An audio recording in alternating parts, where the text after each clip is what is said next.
देखिए आज बिल्कुल निर्णायक लड़ाई है, क्योंकि आज का जो दिन है वो चुनाव का दिन है, मतदान का दिन है। और आज ही ये फैसला, हालांकि फैसला तो 10 मार्च को समझ में आएगा, पर आज ही जनता को ये फैसला लेना है कि किसके दावे में कितना दम है और किसके जो प्रचार में कितना उसको मोटिवेट कर पाए हैं। ये जो आप बूथ देख रहे हैं मेरे सामने, ये जो बूथ है, अभी यहाँ से जो मंत्री हैं, राज्य मंत्री, धर्मांत मंत्री और शहर दक्षिण से विधायक हैं नीलकंठ तिवारी, वो यहाँ से मतदान करके निकले हैं। क्योंकि इस बार जो हॉट सीट है वो वाराणसी की दक्षिणी सीट ही हॉट सीट मानी जा रही है, क्योंकि यहाँ पर इस सीट पर सबसे ज़्यादा भारतीय जनता पार्टी ने काम किया है। पर इसके बावजूद भी इस सीट को जीतने के लिए एड़ी चोटी का जोर लगाना पड़ रहा है। खुद प्रधानमंत्री को वहाँ पर आके रोड शो करना पड़ता है।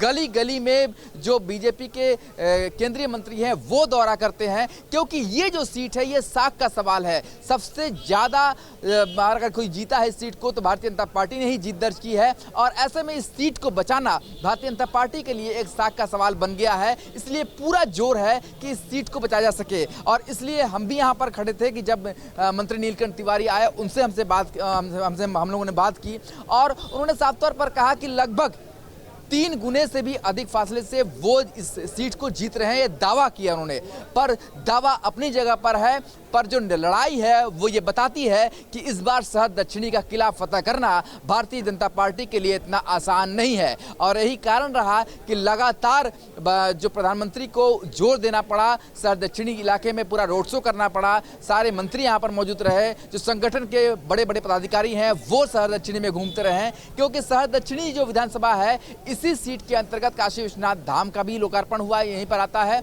और इसके अलावा जो गंगा घाटों पे सफाई अभियान चलाया गया, मां गंगा साफ, वही जो सारे गली गली में जो सीवर का इंतजाम किए गए, पत्थर बैठाए गए, तो ये सारा चीज जो है। और सबसे बड़ी बात, काशी विश्वनाथ मंदिर हो या बाबा काल भैरव का मंदिर हो, सबसे जो दक्षिणी सीट है वो बनारस का मेन सीट जो है, मेन गढ़ जो है वो माना जाता है। भारतीय जनता पार्टी जहां पूरी जोर लगा रही है, तो वहीं बसपा और सपा भी पूरी तरीके से इस सीट को जीतने के लिए इस बार अपना पूरा जोर लगा चुकी है। अब देखने वाली बात यह होगी कि आज जब मतदान हो रहा है तो मतदान कितना % तक जाता है, और उसके बाद 10 मार्च को नतीजे आएंगे तो ये साफ हो पाएगा कि किसकी मेहनत में कितना दम है और शहर दक्षिणी की सीट को फतह कौन पर कर पाता है। हालांकि इसके अलावा वाराणसी की शिवपुर की बात की जाए तो शिवपुर से कैबिनेट मंत्री अनिल राजभर चुनावी मैदान में है, और दूसरी तरफ सुभाषपा के जो अध्यक्ष हैं ओम प्रकाश राजभर, उनके पुत्र अरविंद राजभर भी मैदान में हैं। सपा और सुभाषपा का गठबंधन है, तो ये सीट भी काफी इंपॉर्टेंट है। इस सीट को भी हॉट सीट के तौर पर देखा जा रहा है।